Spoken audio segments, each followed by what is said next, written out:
কালকে রাত্রে দুইজনে বসে বসে ঝগড়া করতেছি, এর ভিতরে দেখি একটা ইঁদুর দৌড়ায় আসছে আমার সাইডে। তখন আমি বললাম যে এই যে ইঁদুর ইঁদুর ইঁদুর। হ্যাঁ, আর তখনই মানে মানে ঝগড়া টগড়া থাইমেই মানে প্রস্তুত হয়ে গেছে ইঁদুর মারার জন্য। ভাই রে ভাই, ছোটো একটা ইঁদুর তেলাপোকা যদি আমার রুমে আসে, তার না মারা পর্যন্ত শান্তি নাই।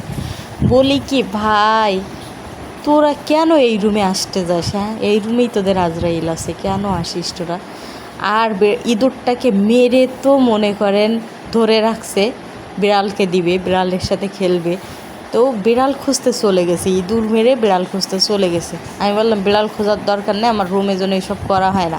তারপরেও সে বিড়াল খুঁজতে চলে গেছে। কে শুনে কার কথা? গিয়ে একটা বাচ্চা বিড়াল পাইছে, সে বাচ্চাটাকে আর নিয়ে আসেনি। পরে দেখি এ আছে, এর আবার ধরে নিয়ে এসে এর খাওয়াবে। তাই তো দেখেন বিড়ালটা আসলে কী পরিমাণ খেলতেছে। আসলে এভাবে বিড়ালটা অ্যাকচুয়ালি মানে শিকারি বিড়াল, মাঝে মধ্যে সে ইঁদুর ধরে, কিন্তু এ খায় না, ইঁদুরের প্রতি অত একটা ইন্টারেস্টেড না। বিড়ালটা অনেক শৌখিন। তো দেখেন কী সুন্দর খেলতেছে, মানে চাইলে চাইলে দিচ্ছে, আবার সেখান থেকে আবার ধরতেছে, মনে হয় ক্যাচ ধরবে এমন, ফুটবলের মতো। আসলে আমারও দেখতে ভালো লাগতেছিল, কিন্তু প্রথমে আমি দেখিনি, পরে আমি ভিডিওটা করলো, আমি বললাম, আমার বলতেছে দাও ভিডিওটা করি। পরে আমি দেখলাম আর কি।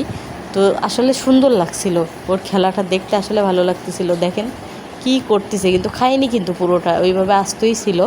তারপরে আসলে বিড়াল কীভাবে ইঁদুর খায় তাই আমি কালকে দেখলাম, আমি এর আগে কোনদিনও দেখিনি।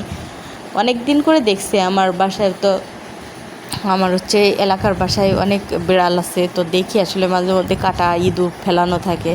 তো আসলে ওইভাবে খায় না, দেখলাম সবাই ওইভাবে ফেলাই দিছে। তারপরে আমি আবার বললাম যে আমার ঘৃণা লাগে, আমার আসলে ইঁদুর মিঁদুরে আমার প্রচুর ঘৃণা। দেখেন কি সুন্দর খেলতেছে, তাই না? আমি তো মানে আমি প্রথমে দেখিনি, দেখলেই তো ওর মানে বিড়াল সহ বিড়াল যেটা নিয়েইছে তারও আউট করতাম, কিন্তু আমি প্রথমে দেখিনি। প্রথমে জানি কি একটা কাজ করতেছিলাম, পরে আমার বললো যে দেখো কী সুন্দর খেলতেছে। পরে আমি নিজের থেকে আরেকটা ভিডিও করলাম, ওই যে উপরে ছেলে দিচ্ছে, আবার কী করতেছে দেখেন। আমি কালকে দেখে আমার এত ভালো লাগছে, দেখবেন অবশ্যই সাপোর্ট করবেন, অনেক ভালো লাগে। সবাই ভালো থাকবেন, সুস্থ থাকবেন, আল্লাহ হাফেজ।